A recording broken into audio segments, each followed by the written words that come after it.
Chapter 005. A platinum blue-haired demon lord stood still, simply watching the destruction in front of him.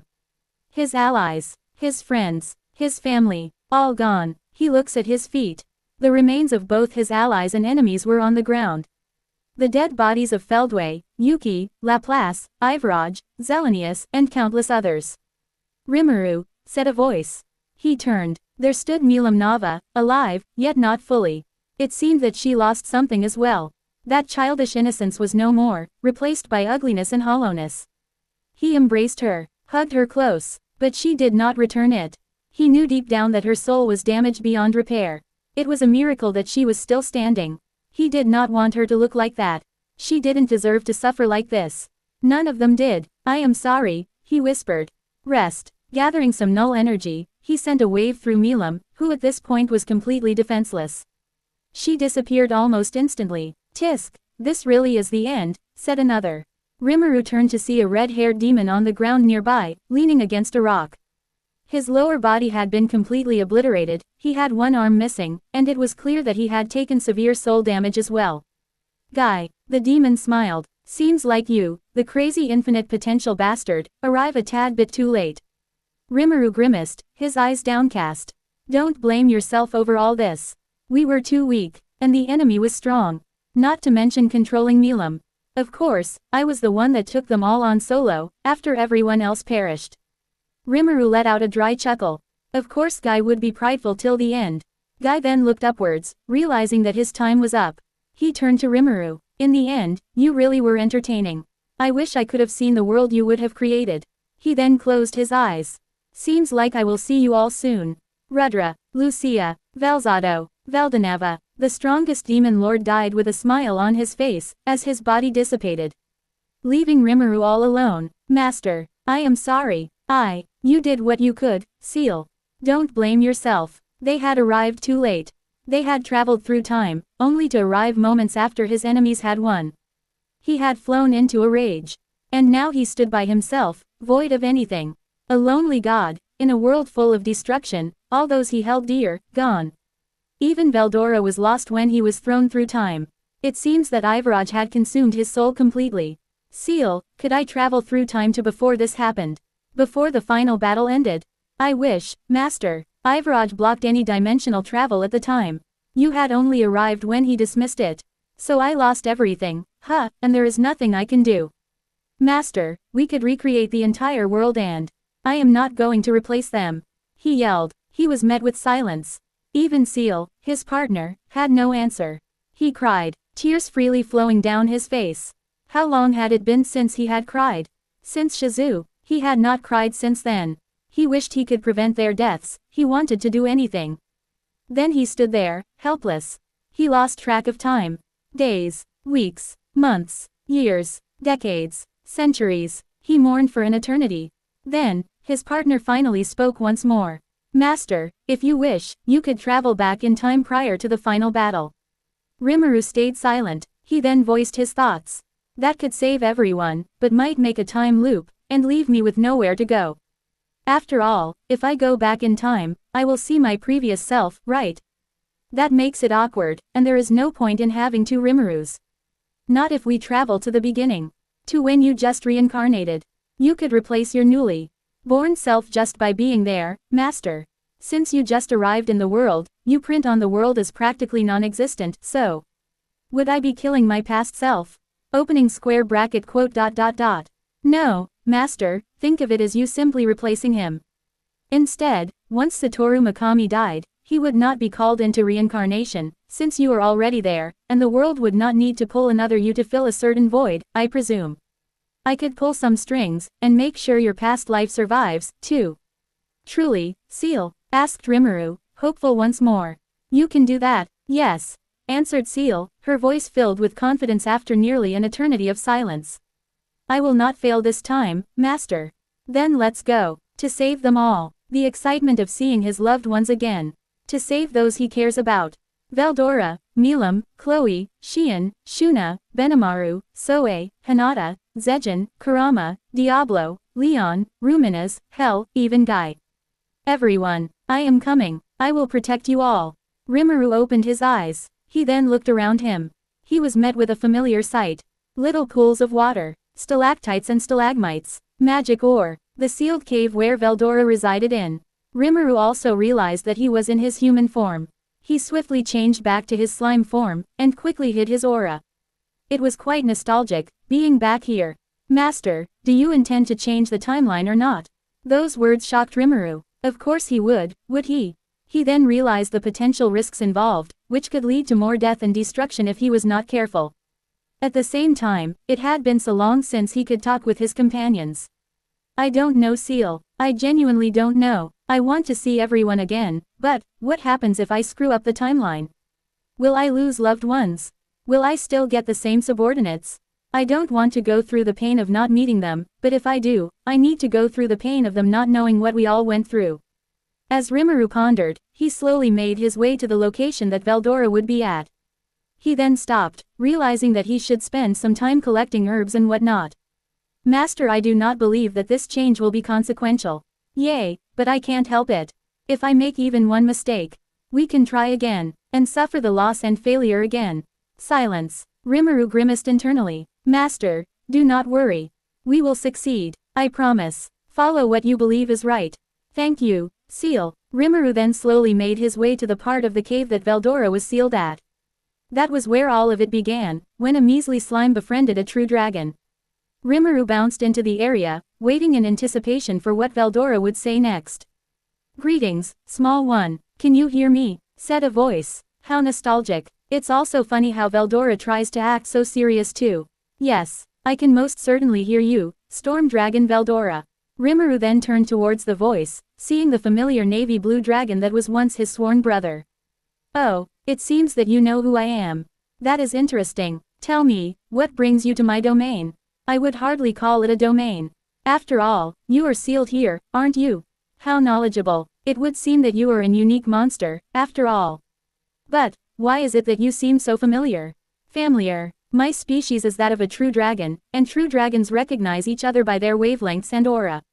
A sense of familiarity means that we are related, although not genetically, but at the spiritual level. And yet I get that feeling from a slime. That is what intrigues me the most. Oh yay, I am technically a true dragon, or at least a subspecies of that, thought Rimuru. Hey, it's safe to say that I am not just any slime, obviously. Rimuru smiled. In fact, he genuinely missed Veldora, and wanted to talk with him about manga and games. Alright, I will tell you, but only on one condition. You become my friend. Ha, a mere slime wishes to be friends with a true dragon.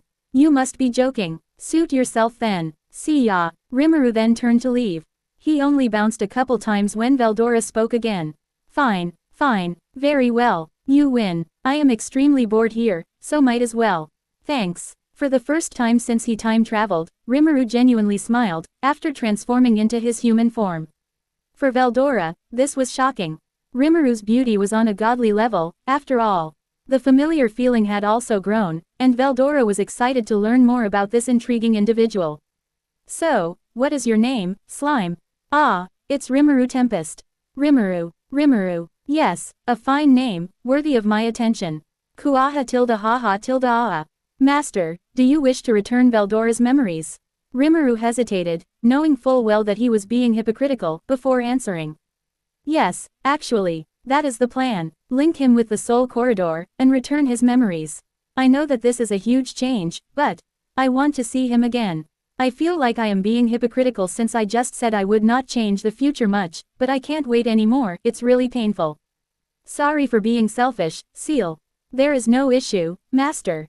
All that Veldora needs to do is behave, no exploring, which will be fine if you give him enough manga, and not show off his aura. Oi, Rimuru, don't ignore me. That's rude. Sorry. I was just thinking, would you like to share the same last name?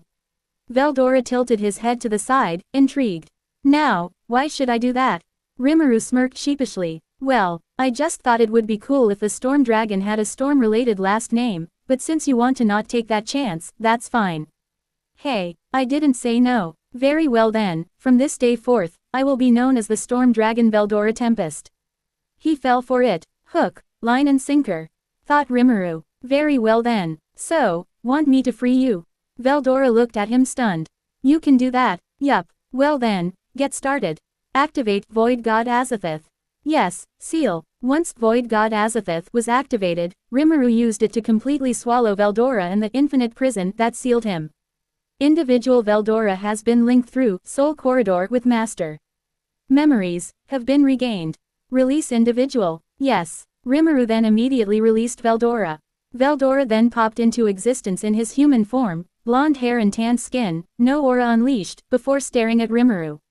Yo, Rimuru, how are you? Started Veldora, before he was interrupted when Rimuru hugged him. Oi, what are you doing? Shut up and get your memories back, asshole. Veldora then sat down, as he swallowed the information that Rimuru had given him. The loss, the death, the chaos, and the mourning. He was stunned. After regaining his memories, Veldora returned Rimuru's embrace. So, we are in the past now, huh, said Veldora, uncharacteristically serious. Yay, it took some time to arrive here before because I ate a lot of herbs and ore. Since we have a bit of extra time, let me stay like this for a bit. Veldora smiled. Very well, my sworn brother. They then both leaned into one another, and it wasn't that long before the both of them fell asleep. Seal, meanwhile, kept watch on the time. After all, she refused to fail again. Rimuru slept peacefully. His friendship and brotherhood with Veldora had been recovered. It was something that Rimuru would not trade for anything. Side chapter. Headaches. Two men were in an office, one standing, the other sitting. One had dark blonde hair, a parsimonious beard and mustache. He wore the outfit of a noble. A brown vest underneath a purple coat. His name was Baron Vryard, a baron of the Blue-Moon Kingdom. The other had black hair, however, a section of it had turned white. He wore a white-collared shirt underneath a red overcoat, which was unbuttoned. His name was Fuse, the guild master. Both wore serious expressions. After all, the topic that they were discussing was of no laughing matter. The disappearance of the storm dragon, and the effects of his disappearance. The conversation had been going on for quite some time now. Can you tell me what measures the guild intends to take regarding this matter? Asked Vryard. We haven't intended to take any sort of measures, responded Fuse. Now why is that? You are aware of the possible consequences. Now that Veldora is gone, monsters will become more active in the region. I know, but the Eastern Empire may also choose to invade. Now that Veldora is gone, making moves within the region might incentivize the Empire. I already sent a team of adventurers to investigate, but Vryard noticed the stress on his childhood friend's face. He questioned Fuse. Why are you so stressed? You look even more tired than me. Fuse sighed. There was a sudden spike of power before the disappearance of the storm dragon. Many monsters were suddenly shocked, and fled to nearby towns, causing large amounts of damage. Others stayed still. We still don't know why. The most plausible excuse is that the storm dragon utilized all of his energy in an attempt to break out, but failed, and somehow disappeared. But if that power was another Majin, then they might be responsible for the disappearance of Veldora. So that's what you were worried about, interrupted Vryard. Fuse nodded, then frowned. Many adventurers in the area fainted or fled. If it truly is a Majin, then it could rival the likes of the current 10 great demon lords, he continued. Vryard grimaced. Let's hope that your investigation bears fruit, and that whatever caused this doesn't show up anytime soon. Several days had gone by, and now the two of them were both standing in front of the large metal door that blocked the cave. Unlike the first time, no monsters dared approach them. It was on an instinctual level, that caused them to run at full speed away from the pair, despite them not excluding any aura whatsoever. And it made sense. One was the storm dragon, the other was his brother. So Rimuru, what do we do now? I'll follow your plan, stated Veldora. Thanks Veldora. I was thinking that you should hide in my imaginary space for a while. To keep the timeline as close as possible to the original. You must also keep your aura under control at all times, unless you are in my imaginary space. Don't worry, I'll release you in my house when we get it built again, stated Rimuru. Alright, don't worry about rushing, your stomach was incredibly comfortable, after all. Kuahahaha. Oi, old man, it's my imaginary space now. In other words, you have more space, don't worry. Yes, alright, tell Seal to get me some more manga. DBZ, One Punch Man, Demon Slayer, you name it. Sure, wait, how'd you know about Seal? I figured out you had someone else in your mind after my fight with my sister Velgrind and that whole fiasco with the mind-controlling emperor. When you were giving Velgrind some skills and merging them, another voice rang out. It was not you, so I tried to make contact with them. And the rest is obvious. Veldora smiled, happy that he had surprised Rimuru once again. Rimuru sighed. Figures, you were always so curious. Yup, that is why my ultimate skill is Investigation King. Remember, it evolved into Chaos King Nyarlathotep. Rimuru then turned thoughtful. Speaking of ultimate skills, I should mention that I realized that you were slacking off, you know. What do you mean? Asked Veldora, clearly sweating. You see, I know that you were slacking off in analyzing the infinite imprisonment. Seal, known as Great Sage at the time, confirmed that you were slacking off, and ordered you to get an ultimate skill, right? Veldora stood stunned. Damn it, you got me. It's just that the sacred texts are so interesting. Both then sensed movement near the door. Veldora quickly moved into Rimuru's imaginary space while Rimuru turned into his slime form and hid away. The door opened after much effort, and 3 familiar adventurers walked through. Ah, about time this sucker opened, said one of them. He was a male of the bandit class of adventuring, wearing a red bandana, green shirt, covered with a brown vest. His name was Guido. The keyhole is so freakin' rusty it's impossible to use, he continued. That's no surprise. This place has been vacant for 300 years or whatever, said the other man. He had blonde hair, wore a brown jacket over a beige shirt, with a sword strapped to his back. His name was Caval. We should still be careful not to let our guard down. If worst comes to worst, we can still use our escape skill, said the only woman in the party. She also had blonde hair, which was paired with green eyes, a pink skirt, and a white shirt over a pink blouse. She was also a mage, using her staff to light up the area. Her name was Aren. Rimuru ignored the rest of their conversation. He even ignored them when Guido casted his stealth skill. Rimuru could still see him, anyways. He waited until they went deeper into the cave this time, before hopping right out in slime form. This time, the group did not even notice him. He slowly bounced his way through the forest, following the same path he had taken the first time he had exited the cave. After a while, he saw the same group of goblins in the distance, using universal perception. Seal, can you quickly release the same amount of aura I had last time? Or a bit more, but not too much. Don't want to kill anyone. Very well, Master, it has been done. The same amount of aura had been unleashed. And like before, the goblins quickly arrived, wary. Strong one, do you have some business here? No, I was simply traveling along, why is that? The goblins looked at one another, wary. However, due to their current circumstances, they had to take any opportunity they could get. And so, you see, Strong One. The same story was told to Rimuru again. That due to the disappearance of Veldora, monsters have begun to move around much more often, fighting for dominance in the Jura forest. The direwolves, much more powerful than the goblins, had started to invade the region, harassing the goblins. Even the named warrior among them was killed. However, there were some differences. Namely that the sudden burst of energy before the disappearance of the storm dragon had sent many monsters fleeing the region, causing territories to be shifted and disputes among monsters. As the monsters that had fled made their way back to their original territory, they found that others had attempted to claim said territories, causing even more disputes. The goblins, a weaker race, were subjugated to multiple attacks and fights over resources, causing them to become desperate. Seal, quick question. That sudden burst of energy, could it have been? Yes, Master. Your arrival into the timeline caused a large amount of energy to be released, as you did not hide your aura before you arrived.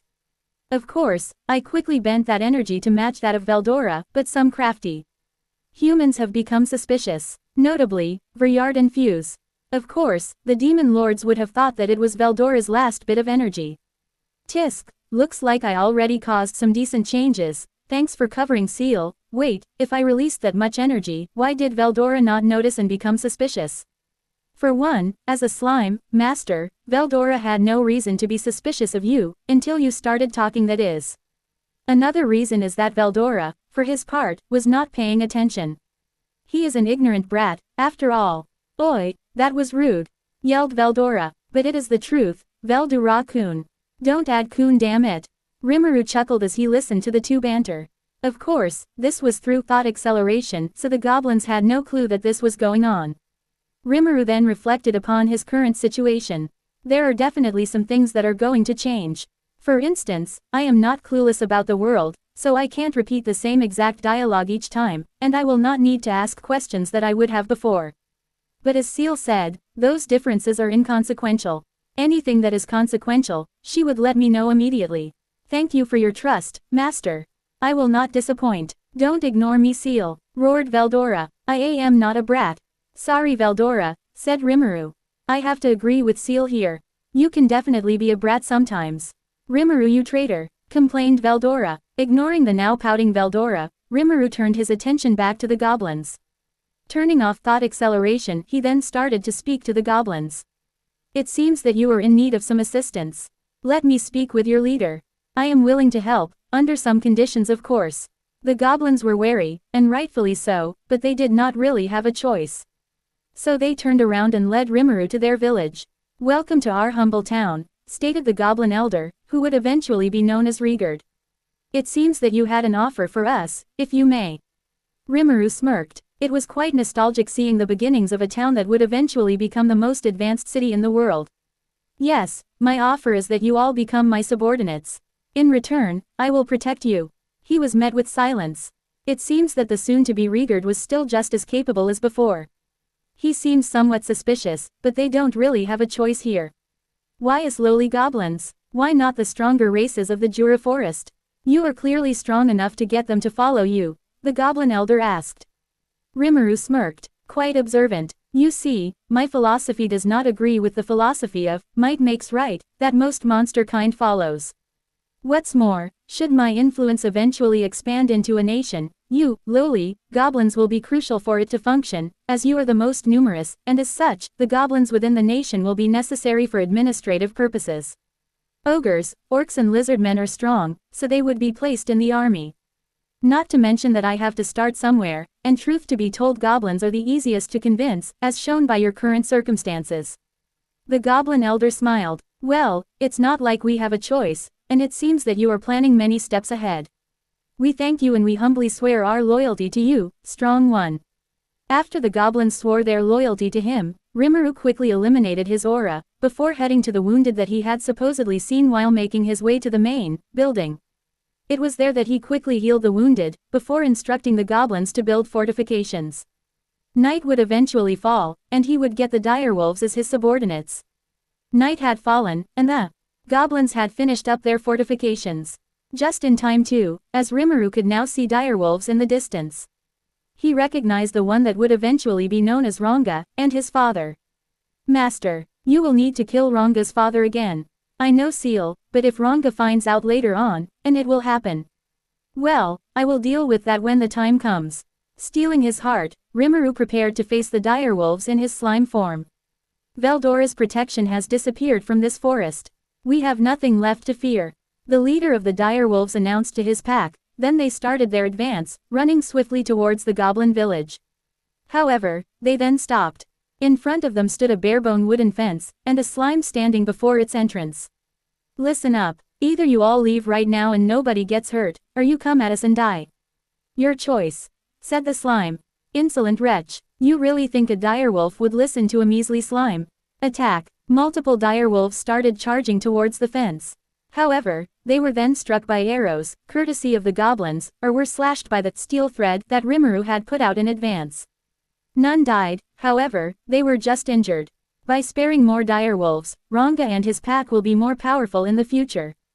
And that will not make that much of a difference, at least until Falmouth attacks. Quote, Master, will, Xian's death, I have no clue, Seal, losing her like that will be painful, but if that doesn't happen, what would change? Calculations have not been completed. It can be inferred that the changes will be tremendous. The unknown, and if I screw up, I'll lose them all at the end again. Let's talk about this later, Seal. The paranoia and fear of what could happen to his comrades caused Rimuru to be cautious. What caused him to believe that it was best if he stuck as closely as possible to the timeline, only minor changes that Seal had already determined to be inconsequential.